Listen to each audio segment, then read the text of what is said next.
ఇదేంటి బాబు ఇంటి పనులు తిరుగుతున్నారు? బాగా ఆకలైందా ఏంటి? ఏం చెప్పమంటావు బాబు నాయి అవస్థ. మా నిష్టదరిద్రుడు ఒంటిపూట భోజనం ఆర్డర్ వేశాడు. ఈ మధ్య మరీ రెచ్చిపోయి వంటగదిలో వంకాయ వేలాడ కట్టడం, దాన్ని చూస్తూ ఉట్టన్నం తినడం, గాజు గాజులో పులుసు పోసుకుని దాన్ని చూస్తూ ఉట్టన్నం తినడం, ఇలాంటి విద్యలు ప్రదర్శిస్తున్నాడు. మధ్యలో నేను మలమలా మాడిపోతున్నాను బాబు. ఆ పగవాడికి కూడా వద్దు ఈ దుష్ట కష్టాలు.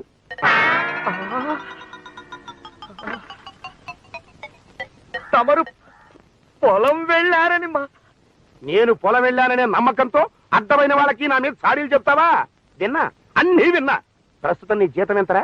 ఒక మనిషిని ఇంట్లోకి అద్దెకి తీసుకురావటంతో కాస్తంత పెరిగి 6 రూపాయల 10 పైసలైంది మహాశయ.